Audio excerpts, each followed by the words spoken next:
All right, ladies and gentlemen, welcome to another episode of the Resource Insider podcast.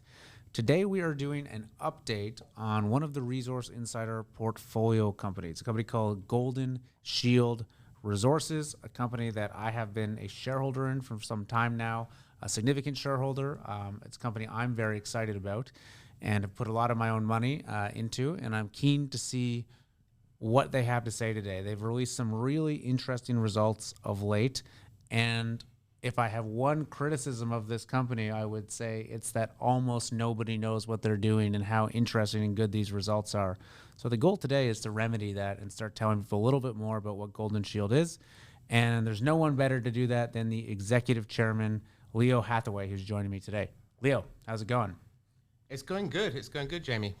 So, for people who've never heard of Golden Shield Resources, 30,000 foot, under 30 seconds, what do you guys do?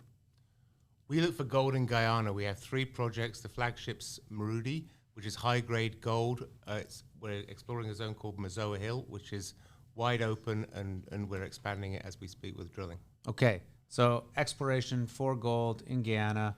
You are the executive chairman. Who else do you have on your team? You know, why are you guys well equipped to explore Guyana right now?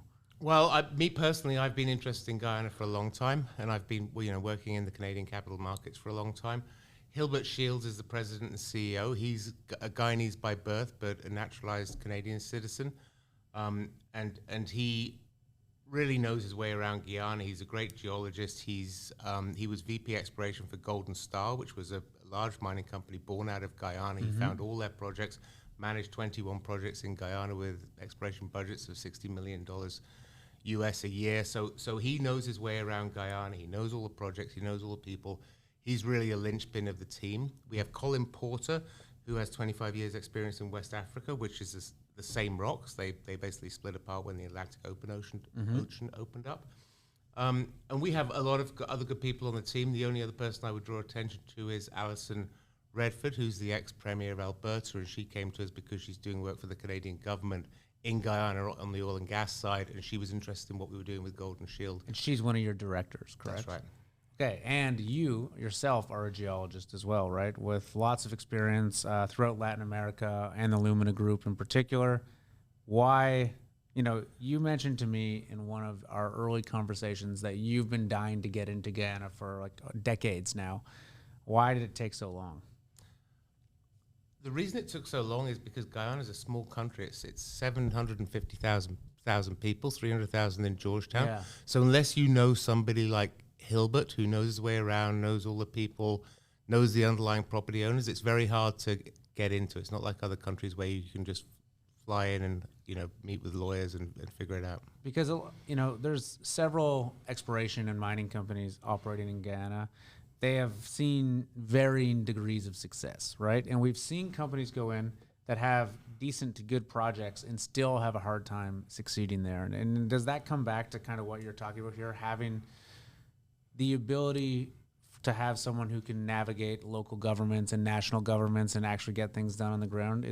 Would you say that's one of your clear differentiators? I would say that's probably the primary one, and managing the capital market side is another one. And I would say also Guyana is just becoming a new frontier for exploration. There's Barrick Gold just opened an office there. They're the first major into the country in the last 15 years. So it's kind of in vogue, I think, again, for various reasons like infrastructure, taxation, security of foreign investment, that kind of thing. Yeah, you touched on something too in capital markets because, when I first started looking at this company and looking at the potential here, I don't think I would have wanted to invest my money into it if it didn't have a Hilbert, someone who's really experienced navigating, both the geology and the politics of Guyana. But I wouldn't have wanted to invest in it either if it didn't have a Leo Hathaway, someone that's got experience and a reputation in Canadian capital markets, understands how public companies are built and grown and run and sold, et cetera. So I'm pretty excited about the combination of skill sets you guys have brought here. Another thing that really appealed to me is Guyana is systematically underexplored compared to a lot of its sort of, I'm going to say peers, but other countries in the region that fall into the Guyana shield, right? Am I understanding that right? There's been sort of less drill holes sunk there than in neighboring companies countries like Colombia, etc. Yeah, and also, as I said, it's the same rocks that you get in West Africa, and actually the extent of them is larger, but there's been 270 million ounces of gold found on the West African side, and only 115 million ounces found on the Guyana Shield side, which just tells me there's more mines to be found, and it is underexplored compared to West Africa. And the difference is accessibility. West Africa's got better infrastructure, which is just going into Guyana. So just the prospectivity is there, and that's why I've been interested in going for the last 20 years. And for people who are not sort of familiar with this geological thesis, at one point, however many millions of years ago, South America and Africa were one continent, the Pangea or whatnot, and they split apart, and now there's an ocean between them, but the rocks are the same. Believe it or not, that's true, yeah. All right. So the other interesting thing about Guyana is the fact that there has been offshore oil discovery in Guyana, right? Exxon's pouring, I don't know how many billions of dollars into exploration there, into the local economy. I think it was either 2020 or 2019. They had the fastest growing economy in the world in Guyana. So there's a lot of money coming in right there and now, and it's a quickly modernizing country, as I understand that. And I've never been there, so am I getting this right? Yeah, you're absolutely getting it right. There's been a huge oil discovery offshore. Right now they have more reserves of oil than Bahrain. It's one of the fastest growing economies in the world, which is, by virtue of also having a small population, it's easy to shift things on a per capita basis when you have only 750,000. How many people do you say were there? 750,000. Okay, so it's like a medium-sized city, Yeah, basically. yeah. So it's been compared to Monaco, like it's going to catch up on Monaco on a GDP level. So it could be the Monaco of the South, really, or of South America. I guess Monaco is the Monaco of the South. Yeah. The Monaco of South America. They probably need to open a few more casinos, but yeah, something like that. All right. Enough about Guyana. Let's talk about Golden Shield. You guys, what I really brought you on here today is to talk about what you've accomplished at the Maruti project. You've got 3 projects. We'll talk about the other ones in a minute. But the star or the crown, getting my analogies wrong. The jewel in the crown is at this point is Maruti. Am I understanding that correctly? That's absolutely right. Yeah, and we've been really bowled over with the exploration results of Maruti. And as you say, in some ways it's a story that hasn't got out there yet, but we're doing our best to get it out there. So our subscribers at Resource Insider, many of them are invested in Golden Shield as well. We saw these drill results come out. Obviously, very happy. 9.1 grams per ton over 50 meters. That's a 45 gram ton meter sort of thickness. Is that good? Yes, that's exceptional. And believe it or not, there are websites that keep track of these things. And that was the second best gold drill hole drilled by a junior this year when we announced it, which was mid-March. So okay, it's really good. Yeah. So let's put that into context, because when you were building and launching Golden Shield, I know you liked Maruti from the get-go. There is a historic resource associated with this project, correct? Yeah. And what size is that, roughly speaking? It's about 350,000 ounces. What was attractive was the grade, which was comparable to, I think the best hole was 58 meters at 9.8 grams historically, which was amazing to see in a historic drill database. So we knew it had grade, and that was and it has size in terms of number of targets and aerial extent. So that was what made us excited, and what we've gone in and found, and the way we've reinterpreted it, I think it makes it even more exciting. Okay, so one of the common challenges we come up against at Resource Insider, and I think a lot of retail investors, when they're hearing drill results, especially on a project that has a historic resource of some sorts, is where do these results fit into that sort of universe, right? Are they part of the existing historic results? Is it new? Is it a new discovery? And, I think even experienced people in the industry sometimes get caught up in misunderstanding that. And it's particularly challenging if you don't have a geological background and really understand these things. What is the significance of these Maruti drill results at the Mazoa Hill target that we've just been talking about?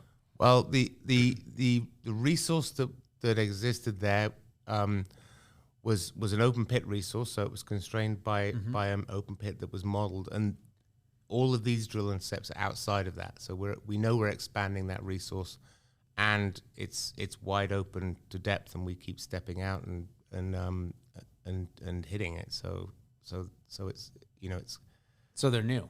They're new, yeah. Yeah. Yeah. Okay. Before we started chatting, you were showing me some diagrams that really kind of demonstrated this well, and kind of really showed the growing understanding of the geology in the region. Can we switch to the screen and kind of show people that? I think that would be really helpful. Sure. It's a lot easier than me waving my arms. We up on there? Good. All right. So I think everyone should be able to see Leo's PowerPoint presentation now. So we've got title slide. That's great. Yeah. Disclaimer slide, because I'm going to make some forward-looking statements. This is the claim block. This is nearly 6,000 hectares, this block. And Mazoa Hill is where the resource is, where my cursor is right now. Yeah.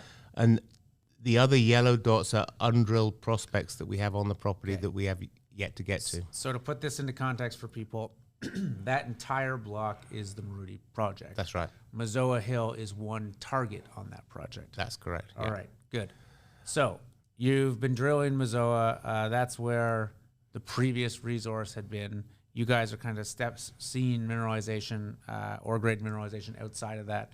What are you showing us now right here? Okay, so the right hand picture is what we have right now. So the historic drilling are all the black holes, and the last drill campaign that we released are the holes with the yellow labels up here that go across this way.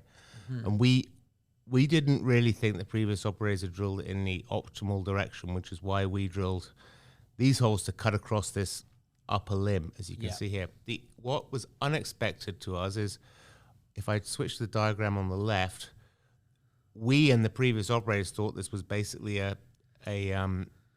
seam that dipped down here to the west, so it's and kept shooting going kind of straight-ish down there, right? Right, and but actually it's folded, it bends, and it comes back around this way, which is okay. So that limb so it's not both the one on the left and the one on the right. No. So the one on the limb on the left was the previous interpretation. Your drilling has demonstrated, well, maybe in fact this thing folds around to the right there. That's right, and you can see the where my cursor is, the 50 meters at 9.8 grams. Okay, yeah. That was outside of that resource. Why is this significant that you're saying, okay, this seam is actually folding down to the right? Why does that matter? Because the historic drilling, which is all of these black lines, missed this. From the way this looked when they drilled it, it just looked it bottomed out here and disappeared. Okay. So as it actually makes it wide open in this direction, which is, as an exploration geologist, this is just what you want to see.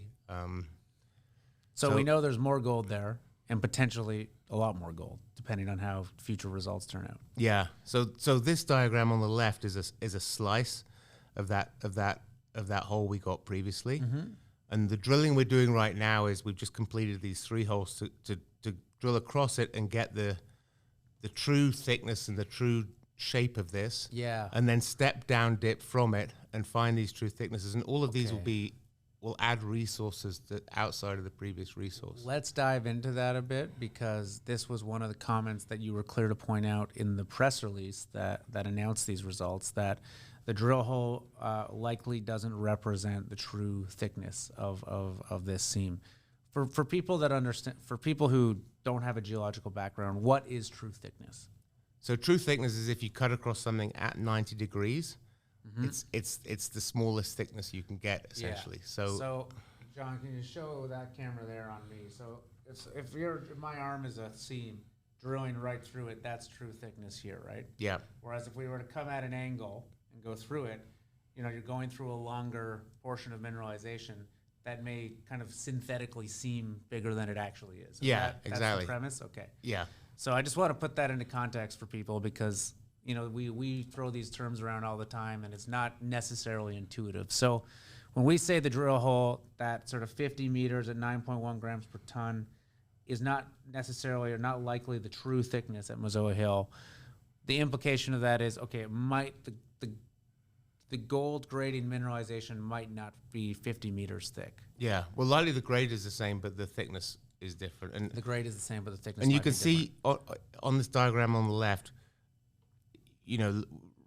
bearing in mind the previous figure, we thought this just carried on down here and didn't bend. different. Right. Yeah. So, and as it was, it bent, and therefore this hole went kind of down that limb of it, and that's why it wasn't true thickness. Okay. So these holes in blue is what we're going to drill now and address that and figure out the real geometry and where it goes. And so the result of this will be, one, you'll have a better understanding for the actual thickness of this thing, the true thickness, and two, you'll be kind of exploring further down that limb and seeing if the gold mineralization continues down. Yeah, and it's quite possible these things could thicken or fall back on itself. So it's really wide open at this point.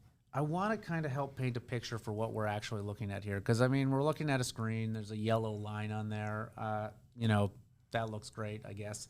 But so the gold is hosted here in a material you guys on your maps call QMC. That stands for what? Quartz Meta Chert. Yes. Right? I'm pushing up against the extent of my geological knowledge here. So, what is quartz Meta Chert, and what does this actually look like when we're out in the field there? Or when you're out in the field? It's a blocky white sandstone, let's say, and the rest of what you're looking at is dark green and fine grain. So it really stands out, and it's really recognizable when you see it. So when you're walking through the jungle, you can see this sort of poking out from the ground here, right? Yeah. This clear sort of gold-bearing mineralization, right? Yeah.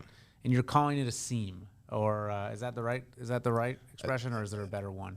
A seam or a bed, Okay. once upon a time. You geologists tend to have a different word for everything, and I can barely keep track of them. So a bed, once upon a time, this was at the bottom of an ocean or a beach or something? It was probably a beach. Okay. A very long time ago. And so obviously when we picture a beach, it's kind of sitting flat and et cetera. This has been turned around and folded and kind of topsy-turvy and sideways at this point, right? Yeah, really, really buried and deformed. I think you had in that presentation a picture of this QMC material sort of poking out of the ground. Can we show let me people jump to that. This is what it looks like. So this is our throne deposit, and I've got the drill holes here on the left. Sorry, this is Toucan Creek, the drill holes on the left. This is our throne deposit, which is brand new, and we're just trenching it now, which is what's happening here. And you can see the kind of white blocky rock here, which is there. And all of these have alluvial, gold in the creeks below them, and sometimes you can see gold like in hand specimens from them. And so to spell out to people what's going on there, that's trenching. So you're basically doing exactly what it sounds like. You're digging a trench, you're assaying the material from that trench, and then that's going to help you, based on results from that, determine drill targets and drilling directions and where you want to explore at depth. Yeah, I mean, if it's properly done, it's pretty much like a horizontal drill hole. The only thing is, in this environment, because it's tropical, you get some leaching of the gold at surface.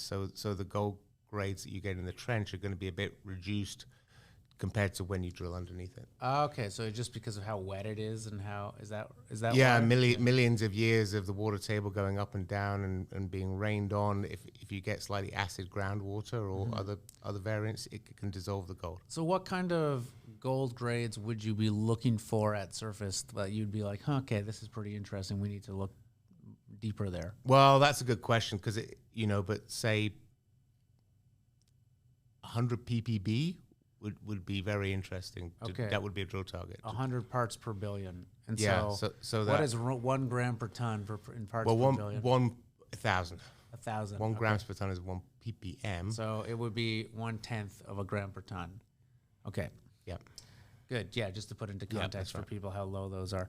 Okay, so going back to Mazoa Hill, you've got this drill hole, 9.1 grams per ton or 50 meters. You can kind of clearly see, or you're starting to be able to see the direction that's going. Like, what kind of scale are we looking at here for, what could be contained in that? Or maybe you can or cannot talk about that, but are these 100,000 ounce deposits, million ounce deposits, 10 million ounce deposits that can be hosted in there? And then where does that sort of sit in context of other targets in the region? Right. Well, so I mean, 9.8 grams is a high grade. So 50 meter by 50 meter by 50 meter cube of that is 100,000 ounces. So 10 of those and you're at 1 million ounces. So you can, so with say 50 meters stepping out drill holes, you can get there quite fast at these grades. So that's exciting. In terms of, geologists always look around and try and figure out what is the nearest analog. And for Marudi, Rosabelle in Suriname, which is in the same Guyana shield, is the best analog we've found so far. And so that's like a 10 million ounce deposit. Yeah, it's actually, or more. And that's operated by IM Gold right now. So these two, this is a diagram of Rosabelle and this is Marudi next to each other. Each one of these clusters of pits at Rosabelle is 5 million ounces plus. Okay. So what this really shows is you could easily get that in Marudi given the amount of prospects and what we're seeing at surface. So how do you go from building, up, one really attractive target and a good drill hole at Mazoa Hill to finding that scale that could potentially be a mine or maybe several sort of smaller mines that could work together and be fed to one central processing plant? Well, that's what remains to be seen. You don't know if you're going to drill into the 5 million ouncer that's going to be a standalone mine by itself, or maybe you're going to have, as at Rosabelle, a series of 1 million ounce pits that all feed into a central processing plant. At the end of the day, it will all boil down to economics, but there's different ways to build ounces. And the goal here is, I guess, essentially to build out ounces onto that known sort of 350,000 historic ounces. Yeah, I mean, to be honest with you, we're here because we think there's a prize big enough to attract a major and they'll buy the company. That's what we're doing. We're not. And I mean, in this part of the world, I mean, you really kind of need the 2-3+ million ounce deposits to really start attracting that bigger buyer. Am I? No, that's right. Yeah. So tell me then, what else are you looking at Marudi? What else is there, or what else is on the next? What else is being explored in this project? You have multiple targets. Yeah. So back to this one, we have 8 that we've currently found, and it's it's systematically mapping. All of these have QMC, and all of these have gold at surface. Yep. So they've all got the right ingredients. We'll trench them, figure out the dimensions, and then we'll drill test them. And it's important to point out, this is what we've found so far. The camp is in the center of this slide, and I have the impression that people have found what's around the camp. Just human nature being what it is. So I've no doubt we're going to find more of these, and we are finding more, and so we just need to kind of, do the work and bring them through the sequence of exploration and get them to drill stage and test them. So what can we expect out of Golden Shield over the coming kind of weeks and months? Do you guys have more drill results coming out? Do you have drill holes being assayed right now? Where are you in this process? Yeah, we do. So if you can see this slide, these 3 holes have been drilled. The first one's in the lab, and the rest of the program's outlined here. So we're basically stepping out down this limb that is open. And we'll see where it goes, and we'll see how extensive it is. Okay. And what about the other targets? Is it purely trenching at this point? Well, we'll trench them, and then if we find a whatever it is, 30-meter wide zone of the white blocky QMC, and it's running gold, then which it all is, then we'll drill it. All right. Marudi is just one of your projects. That's right. What else should we be talking about today? So we have 2 other projects in the portfolio, Arakaka and Fish Creek. So both of these are in the northern part of the country near the coast. Yeah. Arakaka is a huge land package. It's about 18,000 hectares. Had a lot of alluvial gold worked out of it historically. Different majors have optioned it in the past, including Barrick, Newmont, Nordgold. It had $25 million spent on it. We picked it up very cheaply. There's lots to do there. There's 2 untested soil anomalies. There's lots of work to do, and the plan is to be drilling there before the end of the year once we've put all the data together and figured out what the best use of funds is there. And the other property is Fish Creek, which Hilbert's kind of had in his back pocket from his Golden Star days. 6,000 hectares, about 100,000 ounces of alluvial gold has come out of that historically. It's very early stage of exploration. We'll probably do some geophysics and then develop drill targets towards the end of the year as well. So the two other projects are exciting. They're just not quite as far along as Marudi. So that's why we haven't got to them yet. Okay. Well, that is exciting. Is there anything else people should be knowing or thinking about Golden Shield at this time that we haven't talked about? Well, as you touched on right at the beginning, we're kind of a new kid on the block, a not very well known story. So this slide just shows the market capitalization of some of our peers that are fairly comparable to what we have, and really I think by virtue of just not being very well known, our valuation is very low. So this is a long way from being a scientific study, but I think that arrow says going up. It's good enough. It's not good. Every time I explain this to somebody, they're like, "Wow, that's cheap. We should buy some." So that's what I'm doing. But it is cheap, and unfortunately, I think you're falling victim to what pretty much every gold equity is falling victim right now. When I look at the price of gold every day, and it was ticking up pretty close to $2,000 last week. And gold equities are trading at about the stage they were when gold was $1,400. It's absolutely wild. We've seen numerous investments deals come to the market and trade down from their last financing, and it's sort of across the industry right now that the value of gold has not yet made its way into gold equities. I, for one, think that is very, very close to being around the corner, and I think finding opportunities like this at $17 million market cap are hopefully very soon going to be a thing of the past. Yeah, and we have 33 million shares out. About a third of it is held by insiders. So a little bit of buying in this stock will really move the needle, and that's what I'm trying to develop. And do you guys still have cash in the bank? Are you still well financed to run these programs? We have about 1.6 million in the bank. Our burn rate when we're drilling is about 200,000 a month. Mm-hmm. So we will need to finance before the end of the year. And when the market's right, we'll do that. All right. Well, Leo, thank you very much for taking the time today. Yeah, you're very welcome. All right, guys, that is Golden Shield Resources. Please do check it out. Thanks a lot.